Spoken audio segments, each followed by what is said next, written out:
Okay, right, are we on there? Oh, seconds to go, seconds to go. Is it on that one? Oh no, seconds passed on that one, so we'll start. Welcome everybody to the Cabinet meeting for Thursday, 3rd of October. Because we used to say that when we was younger, what was it? Goose Fair, Bonfire Night, Christmas, isn't it? Halloween and all that lot, isn't it? So we get in there. So, a call for apologies for absence. I've already been told that Michael's got COVID, so he's joined the club with that. So there's nobody else to ask for apologies. So we'll move on. Item 2, to approve as a correct record the minutes of the meeting held on 5th of September 2024. I'll move those. Seconded, and we're agreed. We are agreed. Moving quickly on. Declarations of interest. Anybody declaring anything? Nobody's big landowners? No rich people? No rich people with farms or whatever? Right, okay, then non-declared. Right, we'll go on to the forward plan, which I'm sure that Mike's going to love this and Jenny's going to love it. Sorry, no, sorry, that's the next one. The forward plan, we just have to agree, so we agree. Thank you. And now we'll move on to the starring thing of today. Jenny and Mike telling us about the publication of the draft Greater Nottingham Strategic Plan. And anybody that sees these minutes, there should be, how many pages short are we? 700 something pages. So we've done our green bit. Chelsea, we've done the carbon bit, and we've not all had a copy. So who wants to open up on that? Where are we? Thank you. Well, I can see yes, you there, it is Jo. a fairly detailed report, so I will take members through it. Thank you. So the purpose of the report is to recommend that Cabinet recommend to Council that they approve the publication draft Greater Nottingham Strategic Plan insofar as it relates to Gedling Borough for a 6-week period of consultation. Then, subject to no substantial issues arising from this consultation, for Council to approve the publication draft and the sustainability appraisal to be submitted for examination. So, strategic policies for the Greater Nottingham area are currently set out in the adopted core strategies for the Greater Nottingham authorities. These provide a consistent and coherent spatial planning framework for Greater Nottingham and are underpinned by a common evidence base. For Gedling, the Aligned Core Strategy was adopted in September 2014 and forms Part 1 of the local plan. The Part 2 plan is the local planning document adopted in 2018. There's a legal requirement to review local plans every 5 years, and once adopted, the Greater Nottingham Strategic Plan will replace the Aligned Core Strategy. There's been a number of consultation events undertaken to date. In 2020 and 2021, the councils consulted on the growth options document. In 2023, the councils consulted on the preferred approach. This was not the full plan, but focused on the vision and strategy and also housing and employment provision. A further preferred approach consultation, which focused just on distribution and logistics, took place in autumn 2023. Since then, councils have been updating the evidence that supports the preparation of the full plan, and the consultation on the publication draft, the stage we now have under discussion, comprises the first formal consultation stage. All of the supporting evidence is available online, and this includes the statement of consultation, which summarises all comments we've received to date and how we're responding to those. The publication draft strategic plan, in terms of its content, contains a vision which sets out what the plan area will look like in 2041, which is the end of the plan period covered. The vision includes key strategic issues, including climate change, enhancing blue and green infrastructure, improving accessibility, and the distribution of development. Objectives flow from the vision, establishing how the plan will deal with the identified key issues. The planning strategy then follows on from the vision and objectives and confirms the focus on urban living, focusing development on the main built-up area and making the most of existing infrastructure and reducing the need to travel. The settlement hierarchy set out in the proposed planning strategy is as follows: focusing development on the main built-up area of Nottingham, then looking adjoining the sub-regional centre of Hucknall, and then looking at the key settlements. In terms of the approach to housing need, the current NPPF, published in 2023, confirms that the standard method for assessing housing need should be the starting point for determining the minimum number of homes required. However, the government has more recently, in July 2024, published draft revisions to the NPPF and also the standard method for assessing local housing need. The draft NPPF contains transitional arrangements which allows local plans at an advanced stage of preparation to proceed to examination, if they're at an advanced stage, but also if the annual housing provision covered is sufficiently close to what it would be under the draft standard method. So for Gedling Borough Council, the draft standard method housing need under the new approach would be 11,917 new homes over the plan period. In order to comply with the transitional arrangements, the borough councils are increasing their housing targets over the level previously set, which was 8,280 for Gedling Borough Council, to ensure that it falls within the 200 dwelling threshold of the transitional arrangements. This results in a housing target in the publication draft plan for Gedling of 8,370, so only slightly higher than it would otherwise have been. In terms of how the target is met, as much housing as feasible will be located within and adjoining the main built-up area of Nottingham. For Gedling Borough, the publication draft plan identifies development at the Topwick Farm site. This comprises the existing allocation in the Aligned Core Strategy for 805 dwellings and an additional extension to the north for a further 710. This extension is slightly larger than proposed through the previous preferred approach consultation, which was 640 homes, and now includes the entirety of the safeguarded land.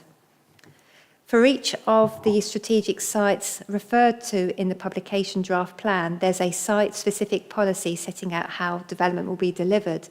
And for the Topwick Farm site, the policy clarifies the developable area will need to respond to constraints specifically at the east and west of the site. So this means that development would be primarily focused on the central section of the safeguarded land. So to clarify, the publication draft plan doesn't propose any amendment to the boundary of the Greenbelt. The remainder of Gedling's housing provision, which would be around 1,000 dwellings based on our current understanding of what the new standard method would be met through non-strategic allocations in future plan preparation. Moving on to the employment requirements, these are informed by the employment land needs study, which was undertaken in 2021, which used a variety of scenarios to assess employment space that may be needed. It was concluded the regeneration scenario was the most appropriate to plan future requirements. And for Gedling, the majority of our employment land is, in terms of strategic sites, is focused at the Topwick Farm site. In addition, evidence work was commissioned to understand the need for logistics, undertaken in 2022. And in terms of how that's to be delivered, the publication draft plan proposes sites at the Beneley Coal Disposal Point within Broxtowe Borough and on part of Ratcliffe-on-Soar Power Station within Rushcliffe. So there are no sites proposed within Gedling Borough. Other policies within the draft plan to draw to your attention are Policy 1 on climate change. This policy requires development proposals to mitigate against and adapt to climate change, reflecting the future home standard and future building standard, which are expected to come into force in 2025, thereby setting out a commitment to these standards irrespective of whether they are progressed nationally. Policy 16 on blue and green infrastructure takes a strategic approach to the delivery, conservation and enhancement of blue and green infrastructure at a landscape scale, through establishing a connected network of assets. Moving on to how we intend to consult on the draft plan, stages undertaken previously have formed part of the Regulation 18 stage, which is informal consultation. This publication draft and that document's attached at Appendix 1 comprises the formal Regulation 19 consultation. A key part of that this stage is the consultation on the sustainability appraisal, and that document is attached at Appendix 2. In terms of the consultation, we need to accord with the Council's statement of community involvement, which sets out how we engage with communities on plan preparation as well as development management. And part of the examination of the plan, the inspector will consider whether or not the consultation has taken place in line with the statement of community involvement. So the intention is that we will consult for a 6-week period once the publication draft plan has been approved for consultation by each of the 4 authorities. And it's anticipated that consultation will start on the 4th of November, so to be complete before Christmas. Following consideration of consultation responses and subject to there not being a need for any substantial changes, the plan will be submitted for examination early next year. Given the complexity of this report, I thought it would be worth just running through briefly the alternative options considered. One alternative option would be not to review the aligned core strategy, but as mentioned previously, there is a statutory requirement to prepare a local plan and review it every 5 years. An out-of-date plan and policies would make the council vulnerable to speculative planning applications. Another alternative would be not to produce an aligned plan, but to prepare a plan specific to Gedling. But there are many advantages of a comprehensive approach to strategic planning across Greater Nottingham, and also significant cost savings in preparing a joint document and the supporting evidence base. A further alternative would be not to consult on the publication draft plan, but this formal stage is required by the regulations. A further alternative would be to pause plan preparation in light of the draft 2024 NPPF. However, that draft document does include transitional arrangements for local plans that are published before or within 1 month of the publication of the new NPPF, which we're expecting later this year or the start of next year. And where the emerging housing requirement per year is 200 dwellings or fewer below what the figure will be under the new methodology.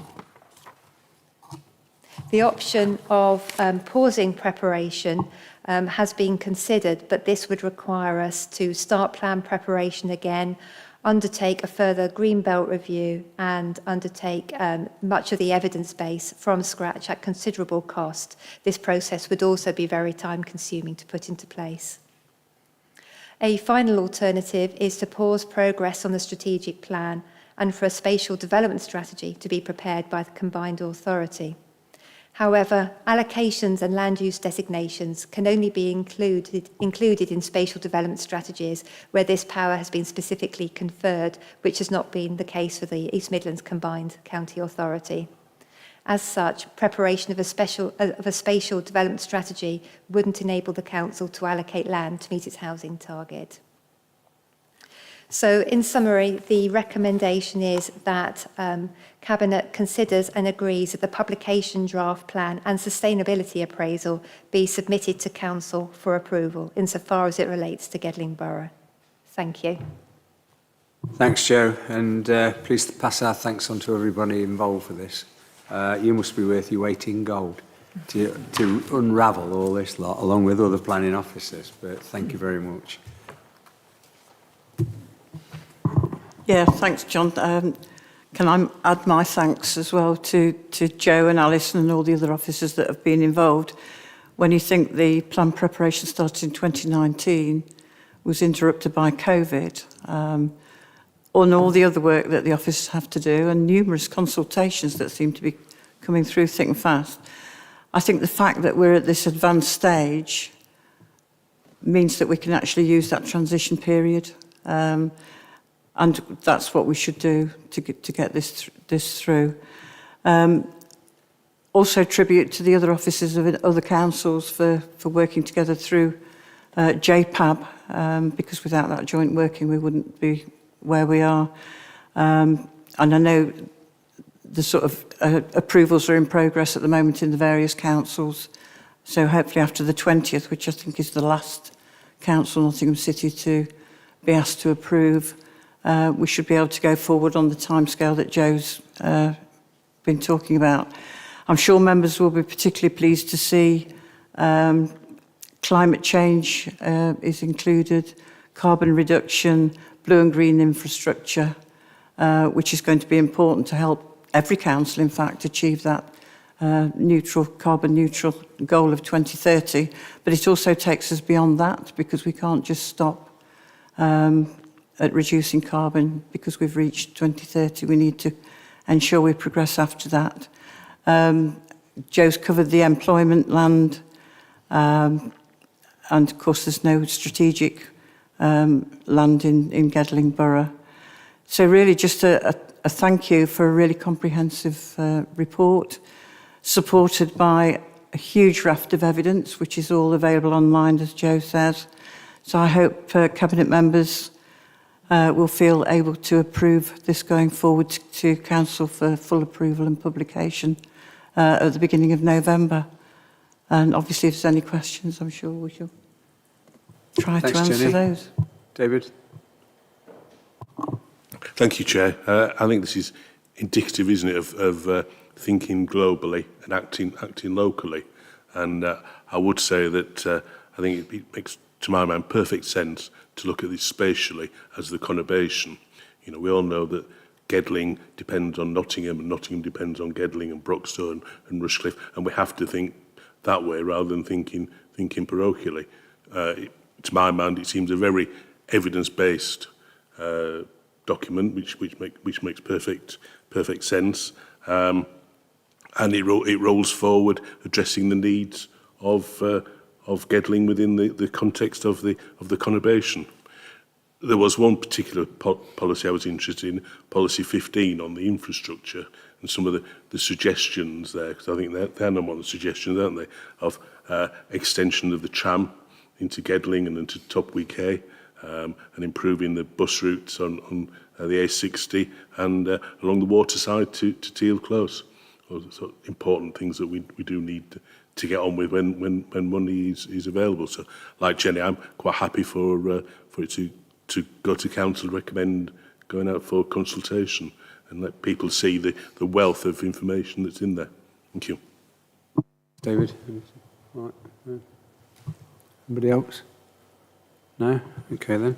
The only thing I'd appeal is to the public. I know this will be quite controversial, but you know, we're having to deal with a very difficult situation where there isn't housing in the country. There's a demand there, and if we can do it in a level debate, so that, I mean, what's on offer, Mike, is if a member of the public was really wound up about this, and if they wanted, do our officers give information, or can they do that? Because it's quite a complicated, for the layperson in the street, it's quite a complicated document. Probably best to ask Joe, actually.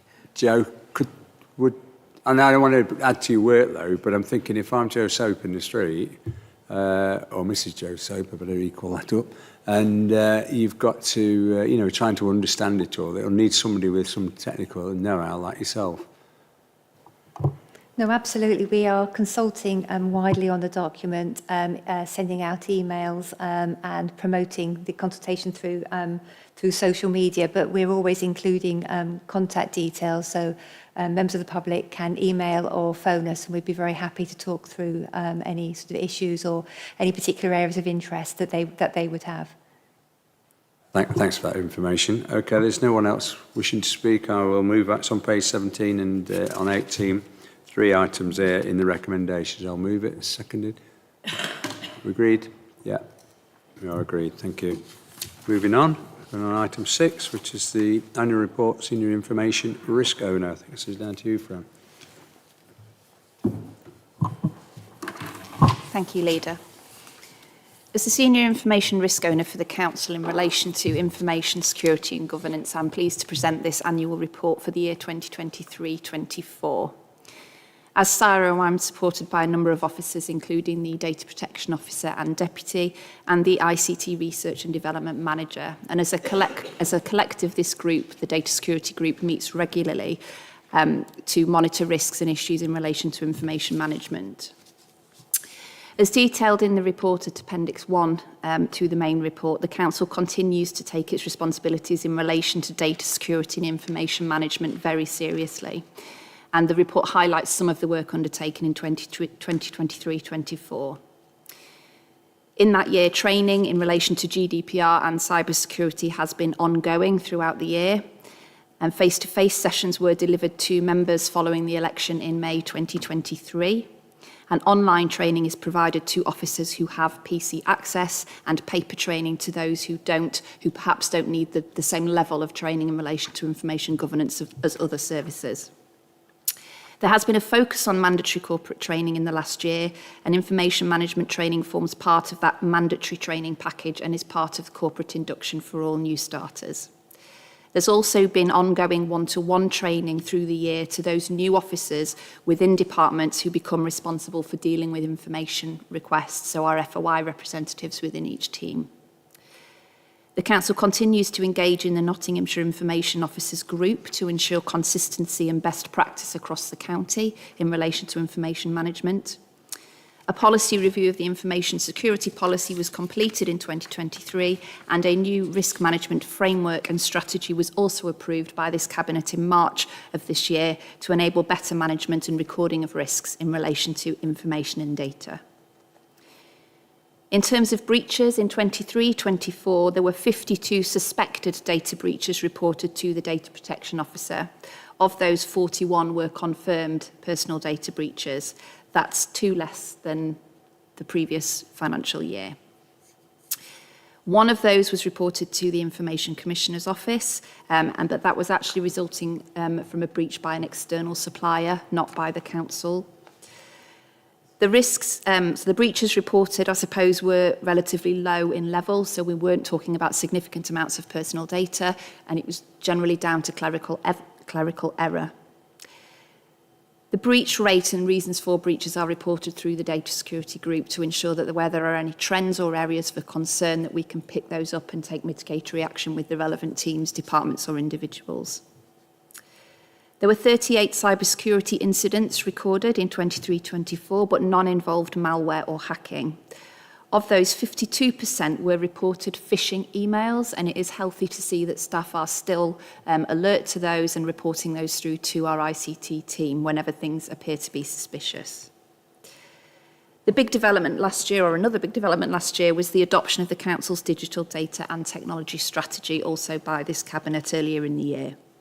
This strategy is now being implemented, and in 2024-25, a number of actions relate to the implementation of that strategy. There are also a number of actions listed which may not seem that exciting when reading through them. However, they are absolutely essential to ensure the operation and security of our systems, including upgrading our vulnerability management system, reviewing our information asset registers, and completing necessary updates and security patching. Last year also saw the establishment of the Business Design and Technology Authority. This is a cross-council group put in place to ensure effective governance and security around system change and system procurement.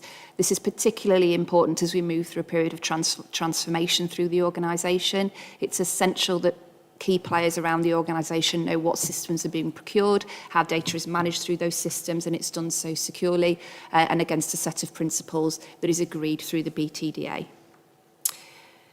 Work for this year, 24-25, is listed in paragraph 8 of the report. Now, I don't propose to go through the whole list. You'll see it's quite a long list. There has recently been an internal audit by BDO of information governance, with moderate assurance given out on design and effectiveness, and this was reported to the Audit Committee earlier in the year. So some of the actions in that list are recommendations from that audit. Others are actions from our digital strategy. Actions include an update of training materials, review of various policies, including our records retention and disposal policy, and there is also significant work currently underway in relation to the Council's cyber risk register. In conclusion, this report is to reassure members that the Council continues to work hard to ensure the safety and security of its data. As I say, as we move through a period of transformation and system change, it continues to be a priority throughout that process that data is used effectively, lawfully and securely. Whilst there are a number of officers who lead in this area, as I've mentioned, it is the responsibility of the whole organisation and all officers within it to ensure compliance in relation to information governance and security. And I'd like to thank all the officers and members throughout the organisation for their continued commitment to this area of work. Thank you, Leader. Thanks for that, Fran. Any comments? David? Thank you, Leader. Although it's a dry report, as the nature of these things, we do need to be aware when things like hospitals, airlines and banks, when they can go astray if they get attacked.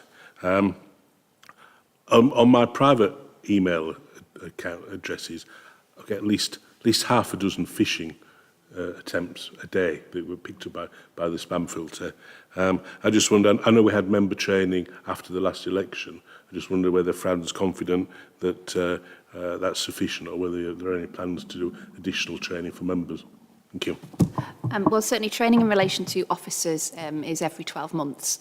So certainly it is something that we should be looking at for members again this year, particularly in that cybersecurity space, as you say. Risks always seem to be in the rise in that area, and we've seen other organisations, other local authorities that have been the victims of malware or ransomware attacks, and the impacts of those are quite significant. So it is essential that anybody using council systems or council data is absolutely up to date in terms of that training. So thank you. I will pass that on to our ICT team. Thanks, Fran. Anybody else? No? I got 147 last week, people fishing on me. So, yeah, I thought, well, you must like fishing, but it varies. It's normally around about 100, though, a week. People are, sniffing around, trying to get into our secrets or whatever. Anyway, it's on page 3 there, the recommendation, the annual report on behalf of the Senior Information Risk Owner is noted. I'll move that. We're agreed. Thank you. That brings us nearly to the end, because it's just been thought this Caroline's clearing off now. She's been poached. Thanks for all your work for Gedling. Good luck with your new job. And no doubt we shall see you in the near future. Okay, but thanks. Thank everyone.